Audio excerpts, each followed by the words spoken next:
जो पार्ट है वो मैंने यहाँ पर डाल दिया है. प्लीज मेक श्योर कि आप इसको डबल टैप करके रख लें. I am just coming down to the page where and exercise starts. In text questions मैं इन टेक्स्ट क्वेश्चंस आप लोगों के लिए छोड़ देता हूं. इन टेक्स्ट क्वेश्चंस प्लीज आप सॉल्व करिए. एंड एक्सरसाइज के बेसिस पे ही हैं सारे उसके. Alright. Yeah, Jaydev, my voice was lagging. Is this fine now, Jaydev? All right, great. Okay, great. Chali. So let's go ahead.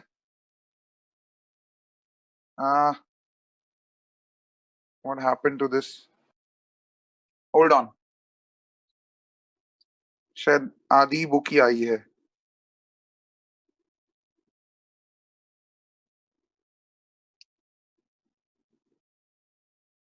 Okay, it's getting loaded.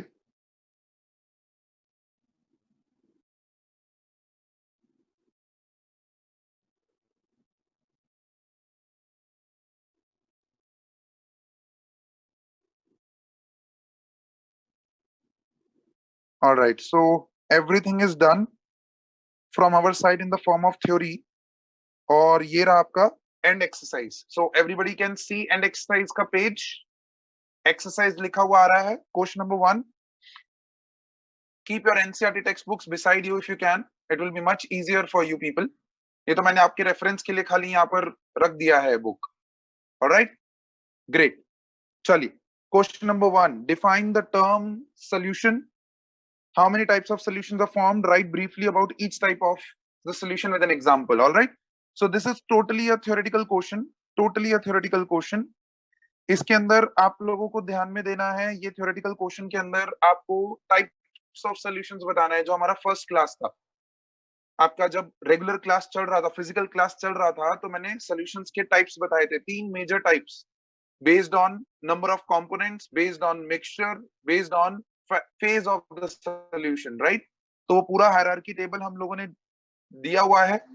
बच्चे ध्यान देना, ऐसे क्वेश्चंस के ऊपर कभी भी ज्यादा ध्यान मत दो, क्योंकि डायरेक्टली ऐसा क्वेश्चन नहीं आएगा सॉल्यूशन चैप्टर में से कि भी पूरा चार्ट बना के दो हमको सॉल्यूशन क्लासिफिकेशन का. So don't worry about such questions. But yes, why this question is there for you people? So that you know each type of solution. Each type के बारे में जानना जरूरी है. That is what is important over here. तो वो आपके दिमाग में होना चाहिए. ऑलराइट?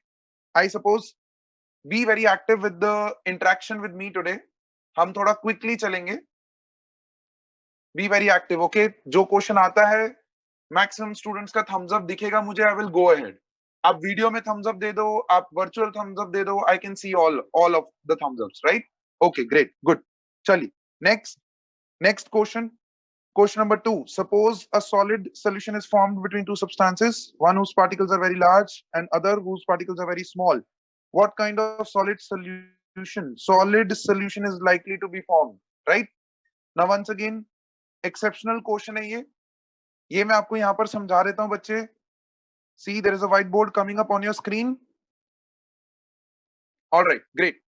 Solid solutions जो होते हैं मेरे बच्चे, please make a point of this in your notebooks, in your notes, because ये एक exceptional question है. Solid solutions जो हैं वो further 2 तरीके के हो सकते हैं.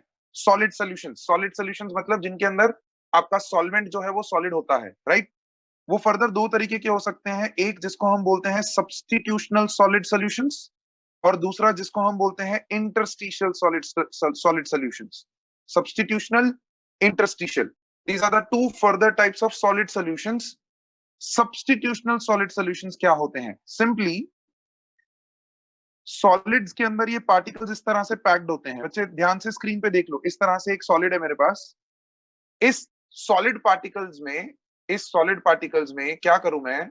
कुछ इस तरह का कारनामा करूं कि भाई जो इसके अंदर मैंने impurity input करवाई है वो क्या करे? वो यहां से एक एटम को रिप्लेस करे और उसकी जगह पे वो खुद सब्स्टिट्यूट हो जाए. यहां पर वो खुद सब्स्टिट्यूट हो जाए. See, I have changed red with blue. तो ऐसे सॉल्यूशंस को हम लोग बोलते हैं substitutional solid solutions. These are known as substitution, देखो सब्स्टिट्यूट कर दिया उसने, एग्जिस्टिंग सॉलिड सोल्यूशन में से एक एटम को निकाला और खुद सब्स्टिट्यूट हो गया उसकी जगह पे, इसको हम बोलते हैं substitutional solid solutions. Is that clear? Similarly if I have a solid, और उस सॉलिड के अंदर ध्यान से देखना, उस सॉलिड के अंदर once again I have particles इस तरह से टाइटली पैक्ड।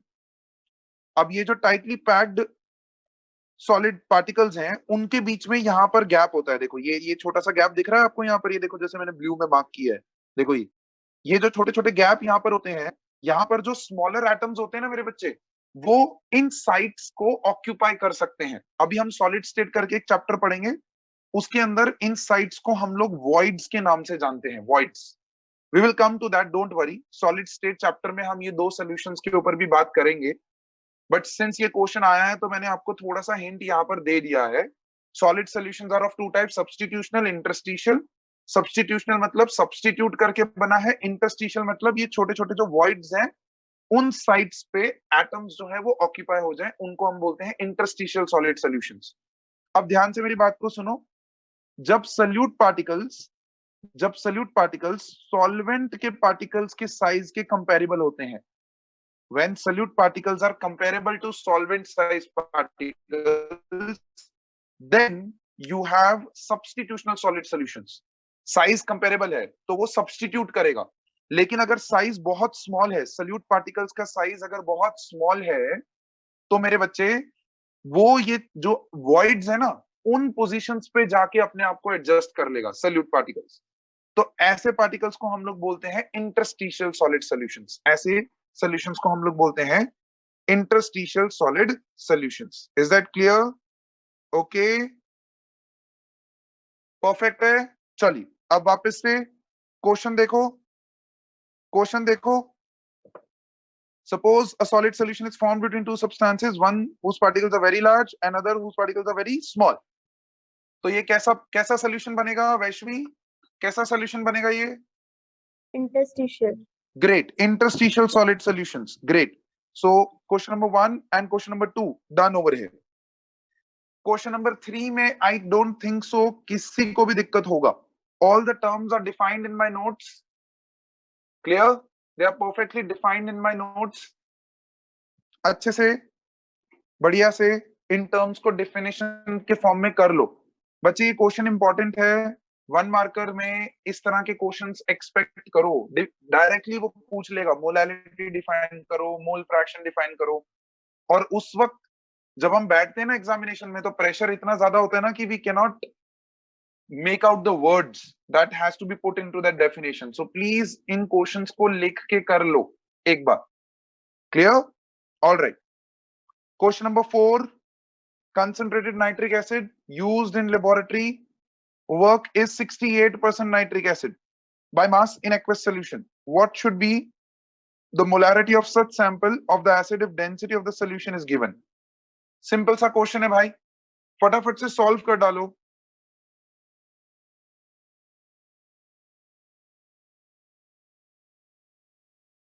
फटाफट से, come on।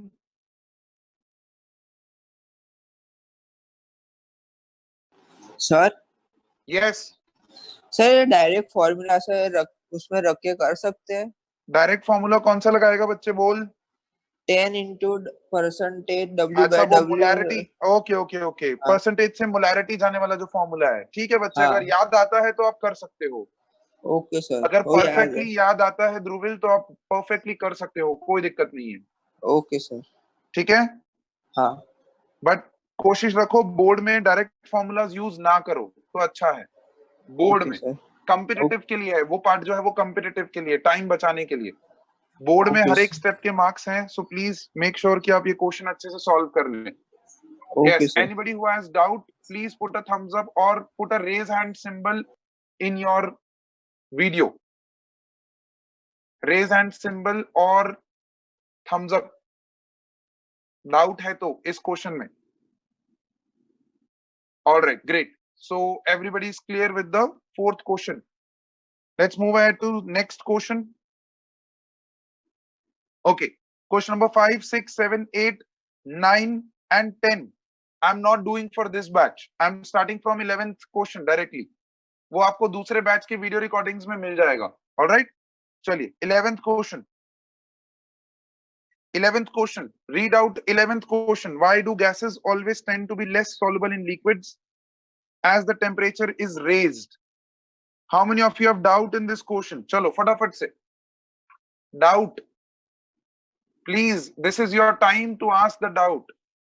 Nobody can see your thumbs up symbol, right? So please put a thumbs up. I will not take the name. Personalized class की तरह हो गया है। जिनको डाउट है इस क्वेश्चन में, प्लीज रेज योर हैंड और please put a thumbs up. Already solubility वाले पार्ट में मैंने ये एक्सप्लेन किया हुआ है। Alright, 12th question, Henry's law, mention some important applications. चलिए quickly, Henry's law and mention some important applications.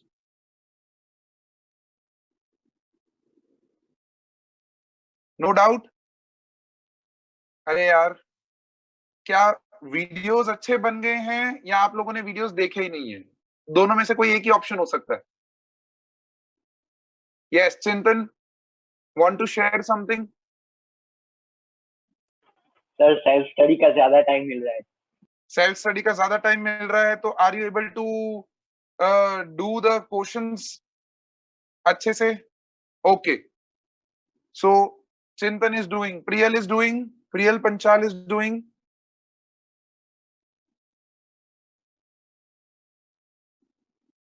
Priyal Panchal is not able to hear me. Okay, Jaydev, are you doing the questions? All right. कोई question में doubt है, please please raise your hand और please put a thumbs up symbol, it's my kind request. चलिए question number 13 देखिए। अरे question number 13 already done in the numerical class, already done in the numerical class. जो हमारा solubility वाला Henry's law वाला जो class था, उसके अंदर मैंने ये क्वेश्चन लिया है। कौन सा फॉर्म हेनरीज लॉ का, कौन सा फॉर्म हम यूज करेंगे? कौन बताएगा मुझे? हेनरीज लॉ के 3 फॉर्म बताए थे हमने, 3 फॉर्म्स ऑफ हेनरीज लॉ। कौन सा फॉर्म यूज होगा 13th क्वेश्चन में? First form sir. फर्स्ट वाला कौन सा, क्या है फर्स्ट फॉर्म? क्या बोलता है फर्स्ट फॉर्म? फटाफट से बता दो। Come on Nidhi, first form क्या बोल रहा था? KH mole fraction. Sorry M equals Nidhi, to Nidhi. M equals to Yes, Nidhi. M is M equal is to directly KH. proportional to partial pressure of the gas. M is directly proportional to partial pressure of the gas, and M is equals to KH into partial pressure of the gas. This is what you have to use. Is that okay? All right. If you feel your internet is lagging, please do not unmute yourself, because वो बाद में सुनाई देता है हमको और वो पूरी क्लास डिस्टर्ब हो जाती है। All right. जितना हो सके इंटरेक्ट करो through hand symbols. When I take a name, then that name can speak. Alright, तो मेरे बच्चे, ये इक्वेशन आपको 13th क्वेश्चन में यूज करना है। थोड़ा सा जूम इन कर देता हूं सो that you can see 13th question. And इसी 13th क्वेश्चन के साथ आपका 2 बार ये क्वेश्चन यूज होगा, 2 बार इक्वेशन यूज होगी। एक से हम KH का वैल्यू निकालेंगे और उसी KH का वैल्यू हम दूसरी इक्वेशन में यूज करेंगे। As simple as that. Is that clear? इसका ऑल्टरनेटिव फॉर्म मैंने वीडियो लेक्चर में, वीडियो सेशन में आपको बताया हुआ है। जूम सेशन में मैंने बताया था कि KH वैल्यू उसने निकालने के लिए बोला नहीं है, तो आप दोनों इक्वेशन में KH के फॉर्म में इक्वेशन ले आओ और दोनों इक्वेशंस को इक्वेट कर दो। In that case you will use the formula like this, M upon P is equals to M dash upon P dash. Please वो सिंबल वेरिएशन रखना, नहीं तो आप खुद ही कंफ्यूज हो जाओगे कि ढूंढना क्या है। सो अल्टीमेटली आपको P डैश ढूंढना है, अल्टीमेटली P डैश ढूंढना है। Alright, great. चलो, सो 13th question done, 11th done, 12th done, 13th done, 14th, what is meant by positive negative deviation from Raoult's law?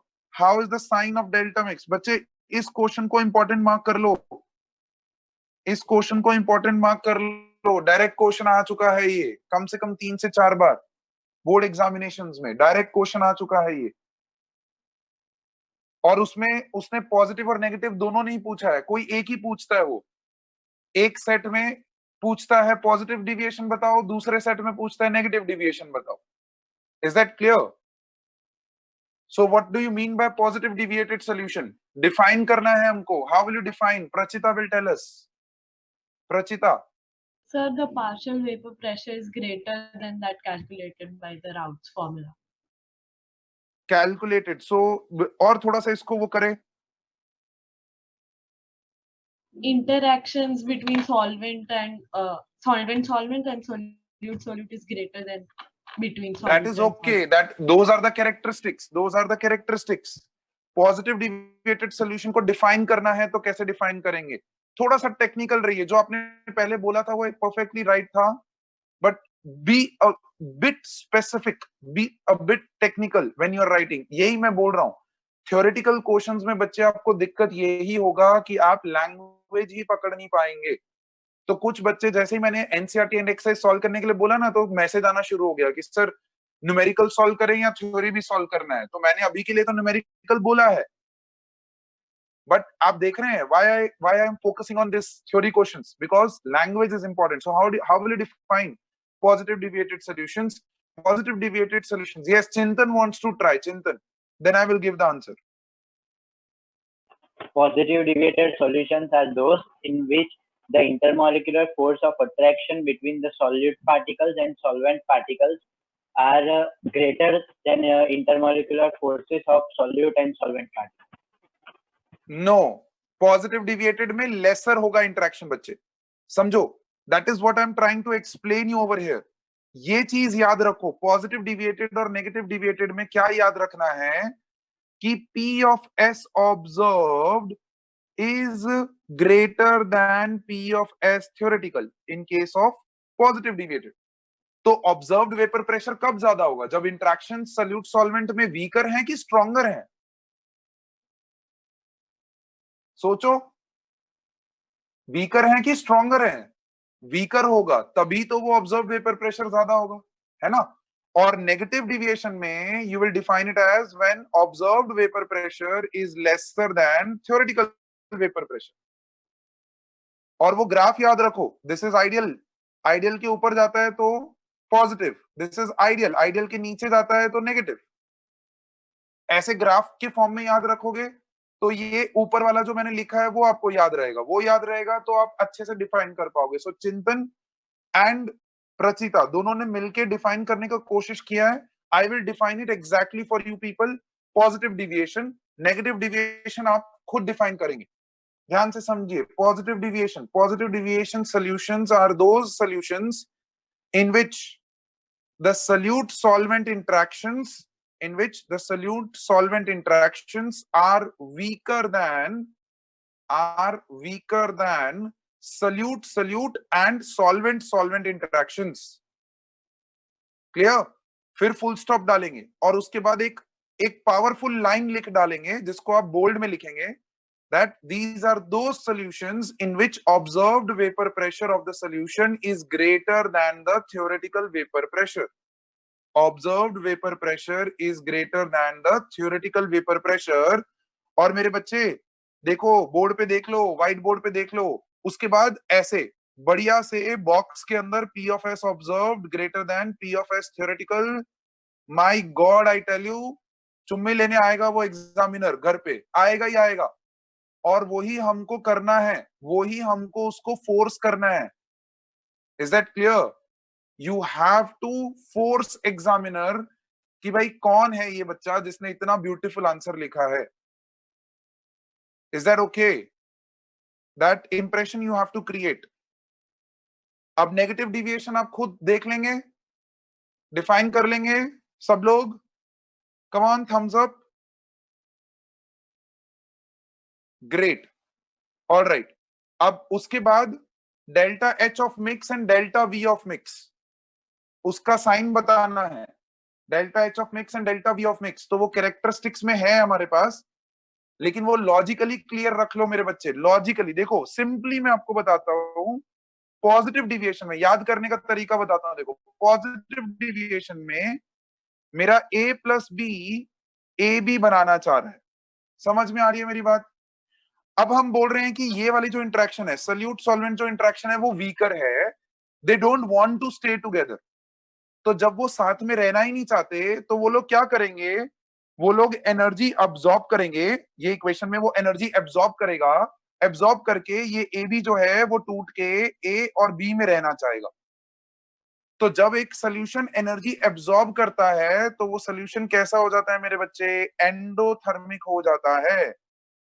और एंडोथर्मिक के केस में delta H is greater than 0। So positive के case delta H greater than 0, negative का case exactly उल्टा हो जाएगा। Is that clear? वो दोनों साथ में रहना चाहते हैं तो वो और ज्यादा ए बी बॉन्ड बनाएंगे, और जितना ज्यादा ए बी बॉन्ड बनाएंगे उतना ज्यादा एनर्जी रिलीज होगा, और जितना एनर्जी रिलीज होगा मेरे बच्चे उतना ज्यादा वो एक्सोथर्मिक प्रोसेस है, so delta H lesser than 0। अच्छा, एक के साइन याद रख लो, दूसरे का साइन समझ में ना भी आए तो भी अपने आप ही है। अगर डेल्टा एच ग्रेटर देन 0 है तो डेल्टा वी भी ग्रेटर देन 0 है और डेल्टा वी लेसर देन 0 है, सिंपली। बाकी अगर लॉजिक समझना है तो मैंने अपनी सॉल्युबिलिटी वाली वीडियो में इसका लॉजिक भी समझाया हुआ है। Clear? So you can go ahead and see that. Okay, going back to the questions. So we solved 11th solve किया हमने, 12th solve किया हमने, 11th 12th 13th 14th 15th। चलिए 15th फटाफट से कैलकुलेट करके बताइए मुझे। 15th question, be quick and be very fast, give me the answer। 41.35 gram per moles। 41.35 grams per mole। 41.35 grams per mole। क्या ढूंढना था आपको? Molar mass of the molar mass. Okay, 41.35 grams पर मोल बच्चे आंसर आया है मेरे पास। किसी और का आंसर है इस फॉर्म में? 41.35 ग्राम्स।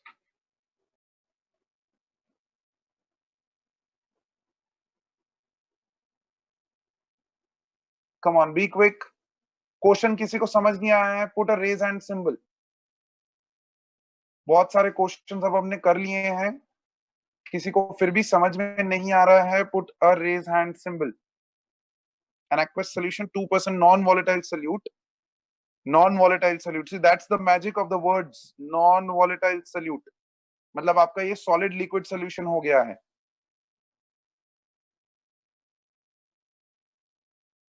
तो आप डायरेक्टली ये वाला फॉर्मूला लगा सकते हैं। कौन सा फॉर्मूला लगा सकते हैं बच्चे यहाँ पर? P of S is equals to P of solvent, which is nothing but P naught solvent into mole fraction of solvent। आप डायरेक्टली ये फॉर्मूला लगा सकते हैं। लेट मी सी। करेक्ट है सर। कौन सा क्वेश्चन कर रहे थे हम? 15th वाला। हाँ, correct. So you can do this.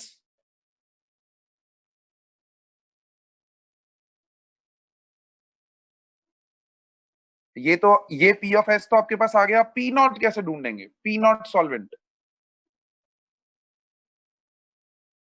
P not solvent कैसे ढूंढेंगे इस फॉर्मूला में? चलिए बताइए मेरे को, जिसका सॉल्व हो गया है। Put a raise hand symbol जिनका सॉल्व हो गया ये क्वेश्चन। Put a raise hand symbol in your video. Let me see. Prachita, Prachita has done that. Okay, फिर ध्रुविल ने मेरे को आंसर किया था। Dhruvil, where did you get the P nought of this question? के बाजू में एनसीईआरटी सॉल्यूशंस खोले हुए हैं, डायरेक्टली आंसर दे दिया मुझे कॉपी पेस्ट करके।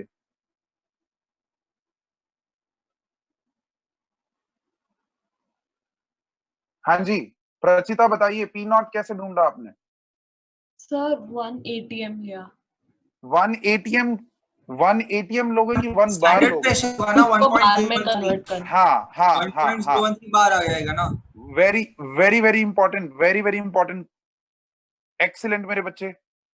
देखो इस क्वेश्चन के अंदर देखो दो इंपॉर्टेंट वर्ड्स, एक नॉन वॉलेटाइल सल्यूट, दूसरा ये normal boiling point of the solvent, normal boiling point of the solvent, that's the magic of this question. Normal boiling point क्या मतलब क्या होता है?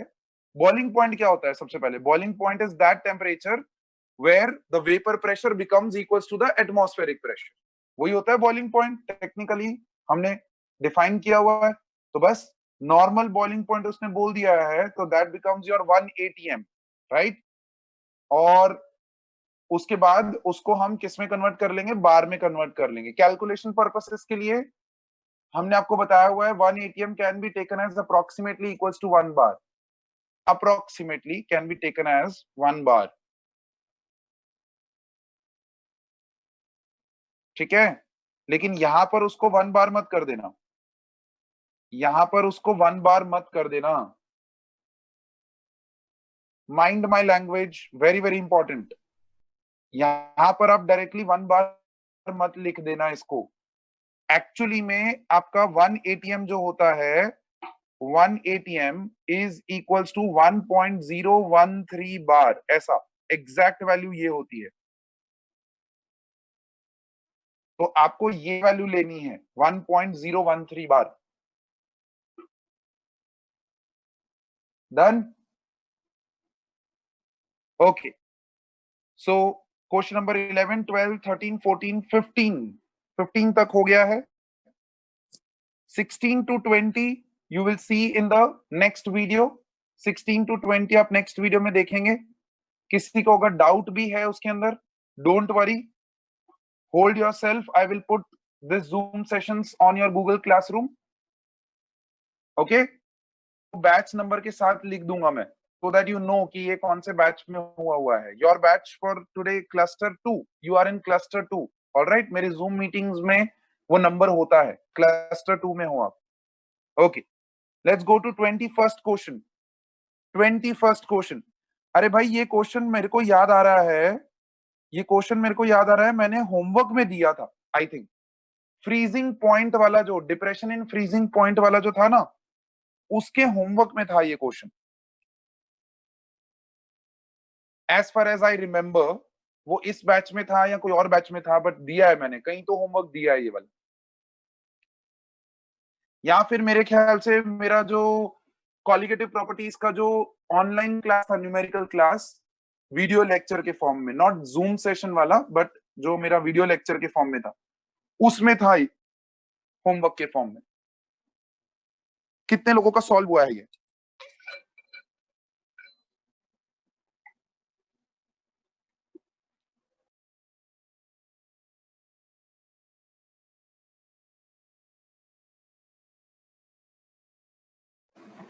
बहुत बढ़िया क्वेश्चन है मेरे बच्चे, बहुत बढ़िया क्वेश्चन है। अगेन वंस अगेन इंपॉर्टेंट है, क्वेश्चन मार्क कर लो, क्वेश्चन को पढ़ लो, समझ लो क्या बोलना चाह रहा है वो, जल्दी से फटाफट से। दो कंडीशंस बनेंगी आपकी इसमें, दो कंडीशंस, एक AB2 के लिए बनेगी और एक AB4 के लिए बनेगी। क्लियर? वो बोलता है 2 elements A and B form compounds AB2 AB4। तो मैं यहाँ पर व्हाइट बोर्ड ले लेता हूँ, साथ साथ में दो कंडीशंस चल रही है हमारी, AB2 की और AB4 की। ध्यान से देख लो क्या करना है। वो बोलता है कि जब इसका 1 ग्राम मैंने बेंजीन में डाला, आई थिंक बेंजीन ही दिया हुआ है, यस। कितने ग्राम बेंजीन? 20 gram benzene. तो बोलता है जब मैंने AB2 का 1 ग्राम बेंजीन 20 ग्राम बेंजीन में डाला, तो क्या देखने को मिलता है? Lowers the freezing point by 2.3 kelvin. मतलब उसने डेल्टा TF की वैल्यू दे दी है 2.3 केल्विन। क्लियर है? ऑलराइट। फिर वो बोलता है उसी वक्त दूसरे साइड पे अगर मैंने 1 gram of AB4 20 gram of benzene में डाला, तो डेल्टा TF का वैल्यू उसको कुछ और मिलता है। क्या मिलता है वो? 1.3 केल्विन, 1.3 केल्विन। और उसने KF फॉर बेंजीन दे दिया है, KF फॉर बेंजीन उसने दे दिया है 5.1। ऑलराइट, अब क्वेश्चन को ध्यान से समझ लो, बिकॉज जिनको डाउट है उनके लिए, जिनका हो चुका है, they can keep carrying on with the next question, I don't mind. in the background. But यहाँ देखो, calculate the atomic masses of A and B, not molar masses of AB2 and AB4. Atomic mass ढूंढना है A और B का. ये एक interesting part है. तो ध्यान से देखो कैसे फाइंड आउट करेंगे हम, कैसे फाइंड आउट करेंगे. Very very important. देखो क्या करोगे आप, फर्स्ट इक्वेशन में यूज करोगे delta TF is equals to KF into molality, और इस इक्वेशन से आप मोलर मास ऑफ AB2 निकालोगे. मोलर मास ऑफ AB2 कर सकते हैं, कर सकते हैं. Please put a thumbs up if you are aware how to calculate molar mass from here. Great, good. So almost 85-90% people know that. All right. Similarly, delta TF is equals to KF into molality का use करके molar mass of AB4 ढूंढो. Molar mass of AB4 ढूंढो. अब ध्यान से बच्चे, question यहां खत्म नहीं हुआ है. आपने AB2 और AB4 का मोलर मास निकाल लिया, बट वो बोल रहा है एटॉमिक मासेस निकालने हैं. किसके?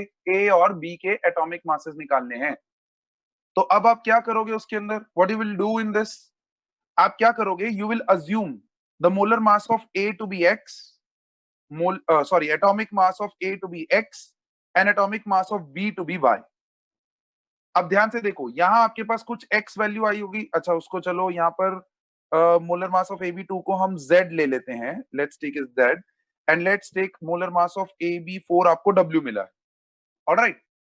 अब देखो, आपने एटॉमिक मासेस X और Y अज्यूम किए हैं, तो from this first part you can write down that X plus 2Y is equals to Z. X plus 2Y is equals to Z. Z आप ढूंढ चुके हो, वैल्यू आप ढूंढ चुके हो, राइट. एंड दूसरे पार्ट से आप निकाल सकते हो that X plus 4Y is equals to W. है ना? दो इक्वेशंस बन गई. एलिमिनेशन रूल याद है, 9th 10th में मैथ्स में करते थे. Solve for X and Y. एक बार प्लस करो इक्वेशंस को, एक बार माइनस करो, आपको आंसर मिल जाएगा X और Y का, और फाइनल आंसर जो भी X और Y का आएगा वो आपका atomic mass of A and atomic mass of B है. Still, anybody who has not understood the question, raise your hand. Anybody, honestly, who has not understood the question, raise your hand. All right. See, once again, I know I'm too good at teaching, but please be honest to yourself. जिनको नहीं समझ में आया है, please keep raising your hands. Please do that. All right? Great. चलो आगे बढ़ते हैं. I am clearing the screen out. किसी को स्क्रीनशॉट लेना है ले सकते हैं. वैसे ऑनलाइन सेशन आ जाएगा अभी थोड़ी देर में. The moment session gets over, it will be by today night, it will be uploaded in your classroom, Google classroom. Alright, चलिए let's go ahead. 21st question solve हो गया यहाँ पर.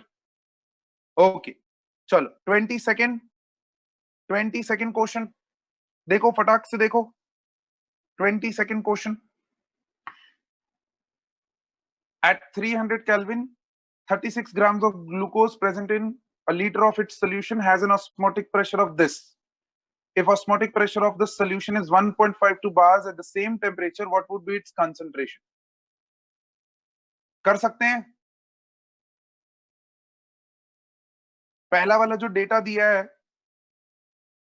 वो किस लिए दिया है? पहला वाला जो डेटा दिया है, 36 grams of glucose present in a liter of its solution has an osmotic pressure of 4.98 bars. पहला वाला डेटा किसके लिए दिया है? ऐसे तो दिया नहीं होगा, कुछ तो यूज होगा उसका.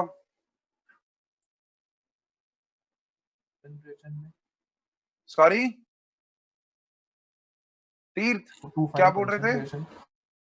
कंसंट्रेशन. पहला वाला कंसंट्रेशन के लिए क्यों होगा? पहले वाले में तो उसने दिया है 36 grams of glucose. Divide by molar mass of glucose. Perfectly okay. Molar mass नहीं दिया हुआ है. देखो फर्स्ट कंडीशन में मोलर मास नहीं दिया हुआ है, तो आप मोलर मास ऑफ ग्लूकोज निकालेंगे उससे. अब कुछ बच्चे बोलते हैं सर हमें तो फॉर्मूला पता है. Formula is nothing but C6H12O6. है ना? तो हम वहां से भी तो निकाल सकते हैं, और कुछ बच्चों को तो याद है ये 180 ग्राम्स पर मोल। हाँ कर सकते हो, बिल्कुल कर सकते हो। वैसे आर फाइंड करने के लिए आर आर फाइंड क्यों करना है? आर की वैल्यू तो हमको पता है, बार में 0.083 होती है ना? तो बच्चे ध्यान दो, मोलर मास ऑफ ग्लूकोज क्यों निकालना पड़ेगा आपको यहाँ पर फॉर्मूला यूज करके? क्योंकि कई बार एक्सपेरिमेंटल मोलर मास और थ्योरेटिकल मोलर मास में वैल्यू में कई बार डिफरेंस होता है, तो आप यहाँ पर एग्जैक्ट मोलर मास निकाल सकते हैं। क्लियर है? सो फर्स्ट डेटा का यूज करके आपको मोलर मास ऑफ ग्लूकोज निकालना रहेगा, और फिर सेकेंड डेटा में उसको इनपुट करना रहेगा।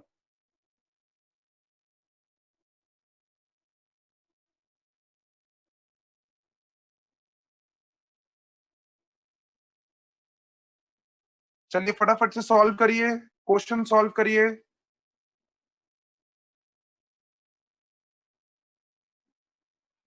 कम on be quick.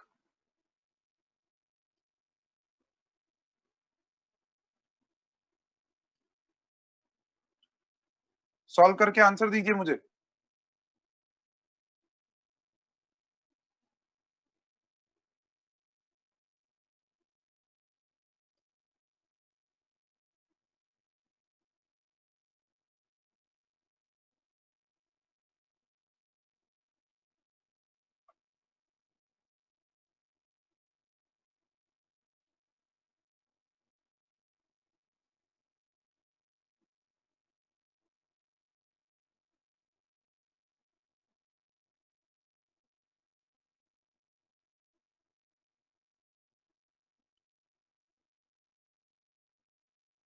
Quick quick.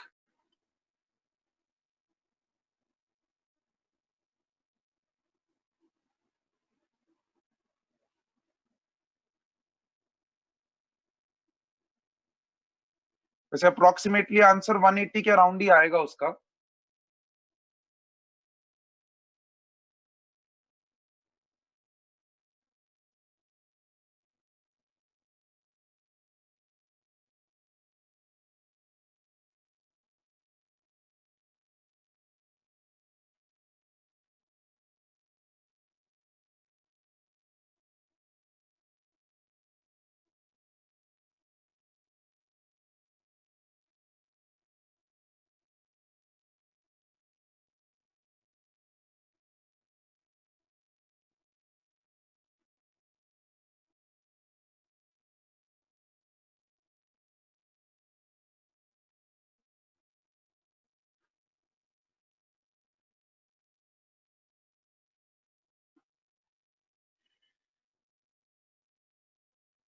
Students, there has been a problem over here. My recording has stopped suddenly. जिस पे मैं रिकॉर्ड कर रहा था वो स्टॉप हो गई है। सो आई डोंट नो कब स्टॉप हो गया है। सो कितना सेशन मिस हो हाँ गया है सर, रिकॉर्ड होने में? हाँ नहीं सर, काफी टाइम से ऑफ मुझे लगा, इसीलिए मैंने आपको मैसेज भी डाला कि शायद रिकॉर्डिंग ऑफ हो गया है। Okay okay, I didn't see the message. हाँ हाँ, सो नो वरीज, मैं कोशिश करता हूँ ये पूरे पार्ट का, जो आज का जो सेशन है उस पूरे पार्ट का मैं वो कर लूंगा। Ma'am can you do a favour to me, please note down the question जो हमने इस बैच में किए हैं। मुझे हाँ ठीक है सर, मैं कर लेती हूँ।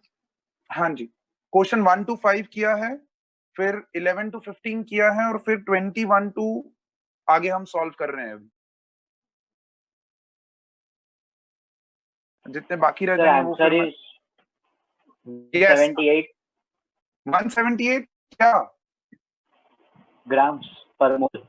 वो तो मोलैरिटी निकाला। सर एक बार और रिपीट कर दीजिए ना। 1 to 5 और 11 to 15 ओके एंड 21 ऑनवर्ड्स अभी सॉल्व कर रहे हैं। 21 हो गया, 22 अभी सॉल्व कर रहे हैं बच्चे। Okay, somebody has just messaged me, Akshat Patel. He's recording the lecture, I think. Akshat?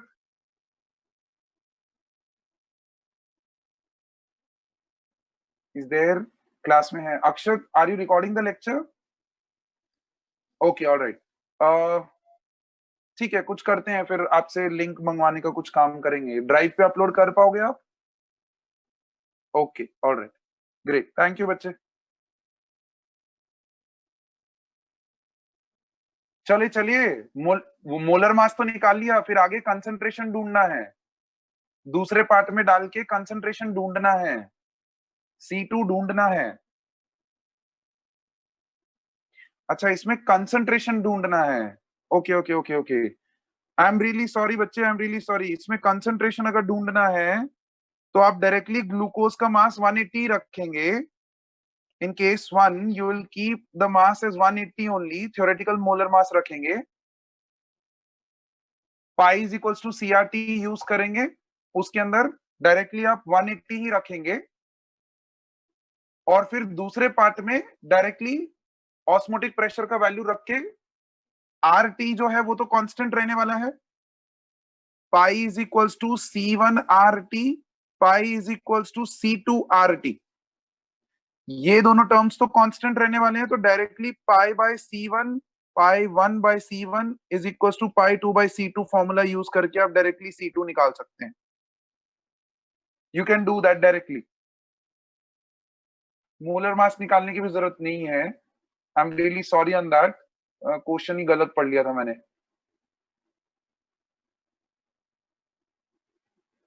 Okay, great.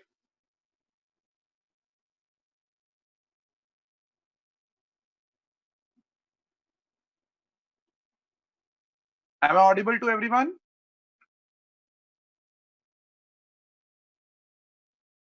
All right, perfect. चलिए, let's go ahead. Question number 23. I know this is not getting clear over here. Just a minute, बच्चे।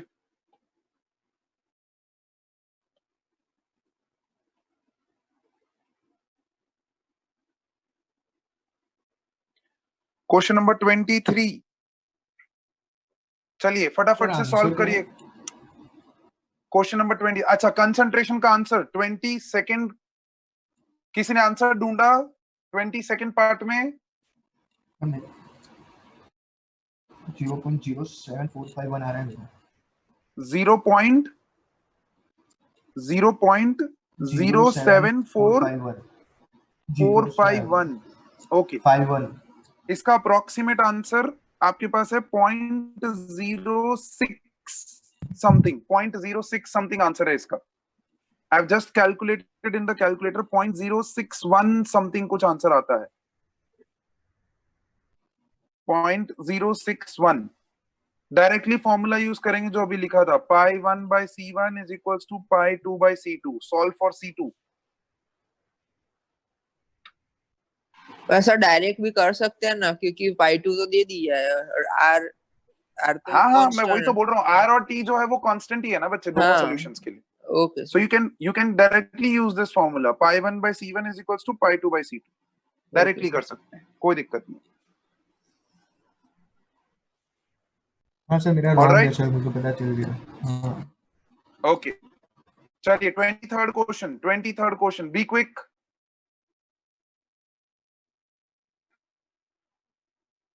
फटाफट solve कर दीजिए 23rd question. बहुत easy सा question है यार। और बच्चे ध्यान देना, ऐसे क्वेश्चंस आपके एमसीक्यू टाइप में बहुत बहुत इंपॉर्टेंट हो जाते हैं। किसको पता है? चलिए रेज योर हैंड्स, किसको पता है फर्स्ट का answer? We have to suggest most important type of intermolecular interactive interactions in the following pairs. ये आपका क्लास 11th में से लिया हुआ है इसने क्वेश्चन। स्टेट्स ऑफ मैटर में हमने इंटरैक्शंस पढ़ी थी। Yes, Nidhi wants to answer. Nidhi sir एक डाउट है, मतलब वो जो टाइप्स ऑफ जो इंटरमॉलिक्यूलर फोर्सेस वो बताना है क्या?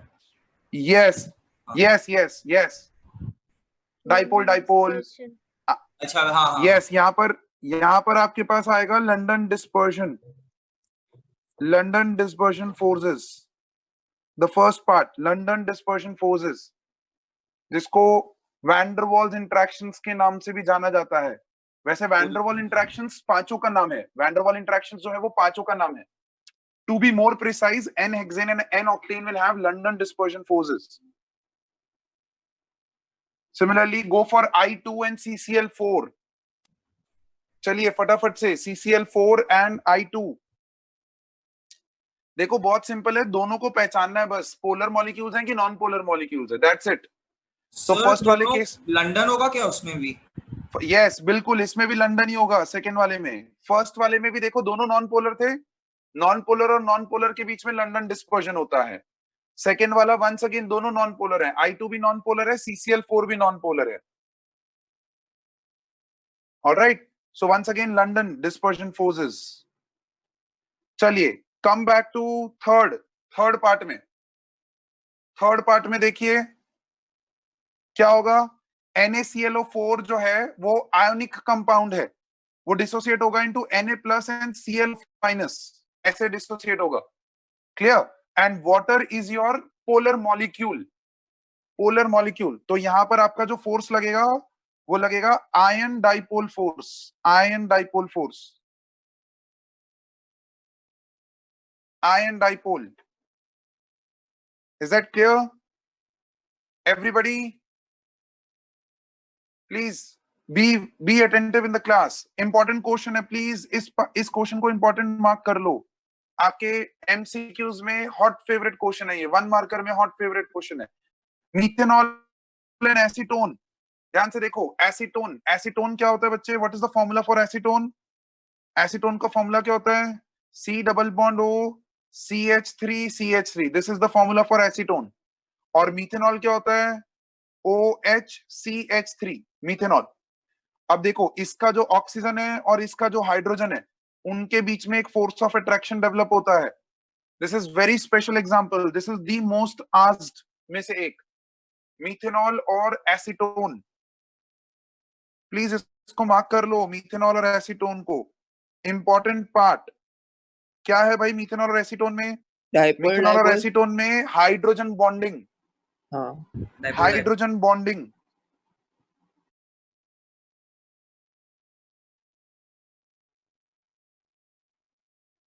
Hydrogen bonding. ग्रेट. चलिए नेक्स्ट, एसीटोनाइट्राइल. चलिए अब खुद ट्राई करिए, लास्ट पार्ट खुद ट्राई करिए. एसीटोनाइट्राइल, एसीटोनाइट्राइल क्या है? CH3Cl और एसीटोन.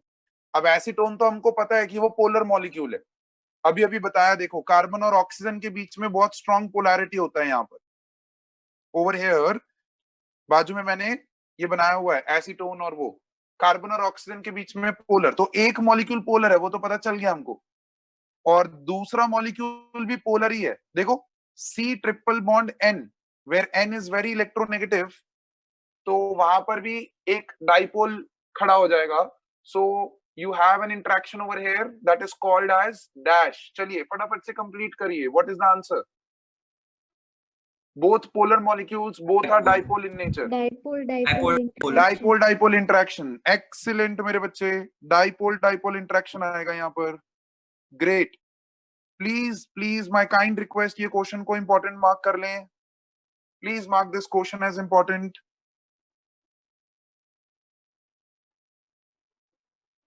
All right, चलिए 24, क्वेश्चन नंबर 24 सेम टाइप है. ऑल राइट, तो आप मत सॉल्व करो, मैं नेक्स्ट बैच में ले लूंगा ये. Let it go.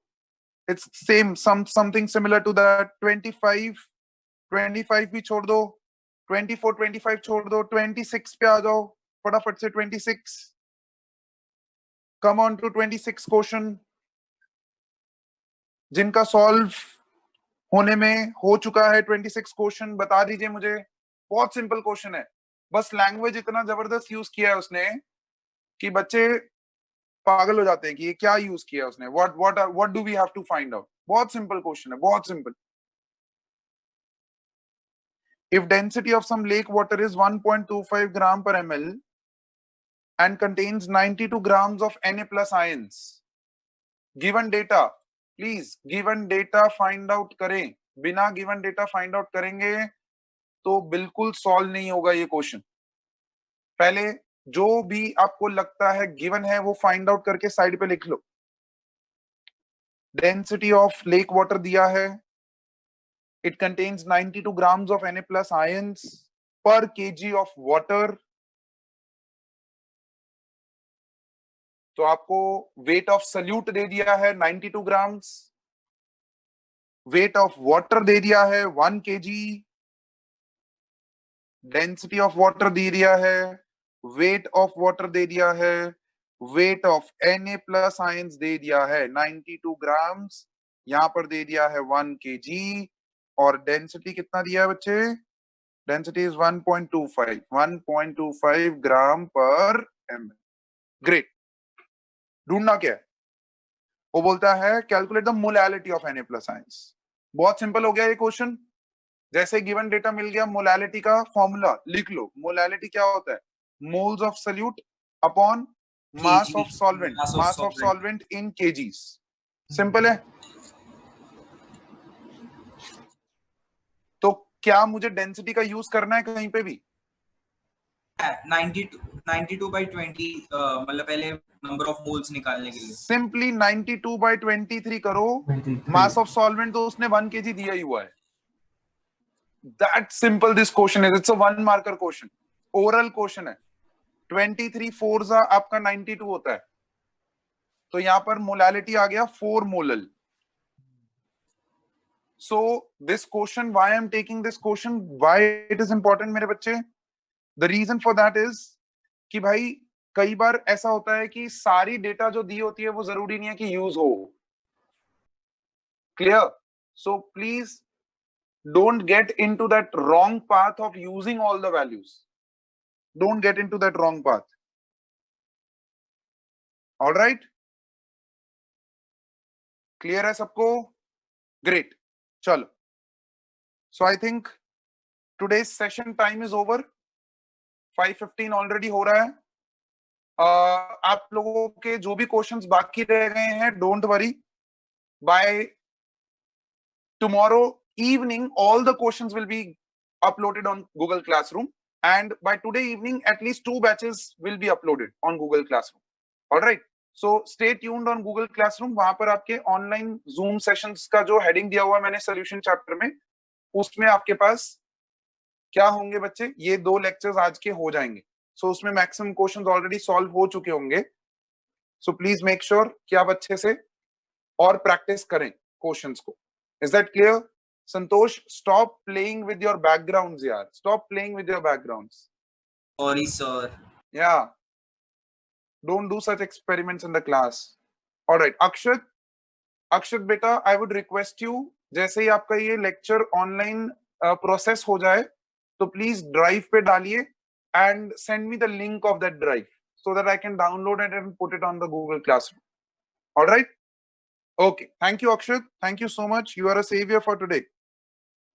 All right. Great. Chaliye. Bye-bye. Have a nice day. Take care. Bye, sir. Bye, sir.